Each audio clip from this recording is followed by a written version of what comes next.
Good morning. It's Jeremy Wray here at the Brea Skatepark. We're going to talk about some of the covers and have a little discussion. What do you remember about that first Transworld? Well, that was my first cover I ever had of a magazine, and it was shot by Dan Sturt, and it's at the famous Carlsbad Gap, and that was the frontside 360. That's the same one from my video part in Secondhand Smoke. And Sturt shot the sequence, and I did not know that was going to be on the cover, and they tried to keep it a secret from me, actually. I heard about it right before I saw it. Cool. But then yeah, it was kept under wraps for a little while. So this came out March '95. You probably shot it early, late '94. Yeah. How well did you know Sturt by this time? Pretty well. We'd been shooting ads together and just shooting skateboarding together since the Airwalk days. Okay. So I had my first Airwalk ad, just ollieing the roof gap at La Habra High School at my school. Okay. And that was the first day that I met him. Was the day we shot that for just an Airwalk ad. And I see. Yeah, that was my introduction to Sturt. Cool. What's next? Well, the next one in the line of them would have been this one. Yeah. Yeah. So this one would have been my second cover of Transworld, and that's at LA High. Right. And it was doing a trick that I had just learned from Pat Chanita, doing, we called it a frontside 270 to Fakey Smith. Yep. And he was able to do it on ledges. And I started learning it on ledges with him, and then just had a perfect opportunity to take it to LA High and try it on the rail. And I was already doing the frontside 270 lips at that point, and I got one forward, one to fakie, and then I decided to get the grind one going. Yeah. And it was a little tricky getting it to come out perfect, but I was able to get one out to fakie that came out nice, and ended up being the cover, and we got a sequence inside. And who shot that? That one is Atiba. Right on. Yeah. And who did this? Who received this magazine here? Let's see. That one is Mark Waters. No way. Yeah. Nice. Come up on that one. Sure. All right. Miss you, Mark. That's awesome. Huh. And Well, the most interesting story about this one is that Spitfire sticker right there. Because I was riding for Spitfire at the time. Right. But this was right when I had quit Thunder to ride for Destructo. Oh. And at the time they said I could stay on Spitfire. But they stopped sending me packages. And when that cover came out, I got a phone call from the team manager at the time. Yeah. He was like, "Yeah, we saw your cover with that Spitfire sticker on it. That's weird because you don't ride for Spitfire anymore." I was like, "Last time I talked to you, everything was good, you know." Oh. So yeah, you don't ride for Spitfire, and that's it. Okay. So, yeah. So not only did I not get photo incentive, I got kicked off the team right there. For getting on the cover. It happens. Yep. What do we got next? Next one would have been probably this one. Well, Thrasher 97 in chronological order. Oh, that's right. So Yeah. we'll go back to Sturt. Yep. Another round with Sturt, and that one was the water towers. They're right over the hill from my house, and I guess I just drove by them enough times where I figured there was one day I had to do it. Yeah. So yeah, Sturt had called me up in the morning. I had showed him the spot and let him know I wanted to do it. So he came up and checked it out, and then called me up one random morning like, "Hey, you ready to do that thing today?" Just out of the blue. And that same day we were already filming with Ty Evans to do the starting point video. Okay. So we already had a filmer and Sturt was ready. So I just let Ty know, "Hey, before we go film flat ground tricks, we're gonna go hit up this spot." It's like, all right. So he didn't know what he was in for. Yeah. So we surprised him with that one, but he nailed the filming, and Sturt got the photo great. And he sent this up to Thrasher, and in the same envelope that this showed up at Thrasher, they had the photos of Danny Way doing the helicopter jump and all that stuff. Yeah, So, that's right around the same time it was on the they Transworld showed up cover. in the same envelope. Rad. And yeah, and we'll reference some other videos of you talking more in depth about Sturt getting out of there and everything. Right. And then, yeah, so then we jump to Tailslide. Yep, that's another local La Habra spot. Okay. And we called that spot the Pink Buildings because there was a wall ride spot in the back that we used to skate, and there was a little gap on the corner. And then one of the days we were skating through there, we started looking up. I was actually looking at the gap to see if you could skate the roof gap. Yeah. But the it's flat to flat, and there's not a bunch of room to get speed. So even if you could, like, I think you could ollie it, but that's about it, because then there's another gap. So you end up not having, it's not the best roof gap. Yeah. But then it was Paul Luna looked over at the ledge, and he's like, what about this thing?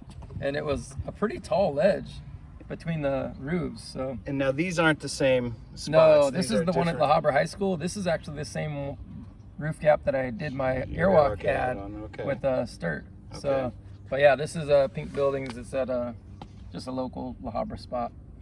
Okay, and that's now Atiba as well. Our buddy Paul Luna, who found that ledge and pointed it out to us, now has a photo studio right here underneath in that same complex. He shoots all the photos for La Habra High School. So he shoots their senior portraits all in a building right there in one of those little spots. Hilarious. Yeah, so he gets to look up and walk by that every day. And whose mag did this one go to? Let's see. Oh, Clint Peterson. Yeah, I have some of his artwork in our house. I have one of his little elephant cutouts in Woodburns. Rad. Yeah, from one of the art shows. Rad. Yep. And then 4th Transworld cover. Yep. And Another that one, Atiba. back over to La Habra High School. That's where I went to school. Okay. So Knew it well. Yeah, that was the cafeteria right there. We'd go there for lunch, and yeah, we walked through that thing plenty of times. And it wasn't until after high school we really started skating all the spots there. But we would always skate the stairs and other littler spots there. But we went on the roof later on. But we used to skate the roof gap over this part so you wouldn't fall all the way in. But when it came time to shoot photos and videos, we just started going over the open space. Right. And this one, I was actually out skating with skating and filming with Roger Bagley. Yep. And we got a phone call from Geoff Rowley. And he said, hey, just a courtesy call. We just skated the roof gap, and there's wood up there if you wanted to skate it. Because we used to skate it when it was just tar. Yeah. But it would get really soft, and Less than your ideal. wheels would like really dig in. Yeah. So even when we went there to get the airwalk ad, and the early times we would skate it, we'd have to wait till after the sun went down, or if it got really cold, then the tar got hard enough to skate. But after a while, just for the run up, you'd have to lay some wood down so you can get better pop off it. Yeah. So yeah, he called me, let me know there was a run up. So then we left what we were doing and went down there, and I got the frontside flip that day. Right. We weren't even planning on skating it that day. We just happened to be out skating other stuff. I made it happen. And then whose did this go to? Whose mag was this? Charlie Wilkins. All right. What's up, Charlie? And then last but not least, the muscles and flat bar edition of Automatic. Yeah, this one was a surprise to me. I had heard the idea, and it was Jeff King, I think, that set it up, because he had the ramps. Yep, and And the rail. you can't really see the ramps, but there was like a transition launch ramp, and then he's holding this flat bar, and it goes into another transition ramp. So like, I prefer going off the flat banks, you know, because the transition, you're just gonna fly all crazy. Yeah. So, and you never know what you're gonna get. And it was like an over waist high launch ramp, and I didn't know that this dude was gonna be wearing a Speedo in the photo. It's not until they got ready to shoot the thing, then he like disrobed, because he was in like a sweat sweatsuit or something. And then it was like, okay, we're ready. And I was like, what did I sign up for here? And then him holding the flat bar, I mean, you come down with some weight, but it wasn't really that it was coming down. It was more that it was twisting, because when you get on a board slide, you kind of set it down. Push it one So way. and the ramps weren't that wide.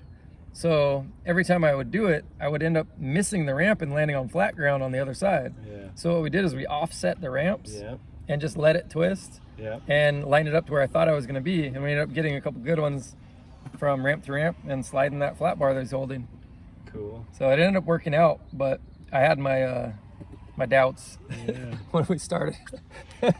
When we talk about classic covers, a lot of people, when I ask this question, always bring up your water tower gap. What covers stand out from you being a younger skater and getting the mags and being fired up about different spots and pros and everything? Like my favorite covers? Yeah. What comes to mind? Oh, I don't know. There's a couple good ones.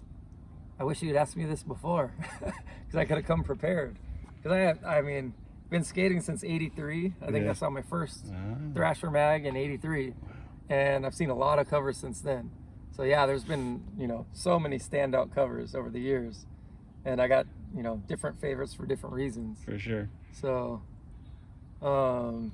shoot, I mean, one of the ones that's pretty rad was Andrew Reynolds' backside flip at Wallenberg. Sure. Just because the way he's catching it and the way it was shot from up above, so it stretches the spot out really far. Like, that was really cool, and it isolates him in the background. Just, I don't know, the way it was shot. And that was good. one of the first ones where they didn't really have any text on the cover. And Yeah. It's just... Well, that's one of the ones, even with this one, like, there's not a whole lot of other stuff going on. Right. So I think that was Sturt's request. Like, you can do this, but I want Thrasher in red. This is black and white, and nothing else on the cover, just that. So I think you got it the way you wanted it. Cool. Yeah. Well, fantastic. I think that about covers it, Jeremy. Thanks for sitting down with us. Yeah, right on. Love having the background intel on all these. Yeah, some fun ones.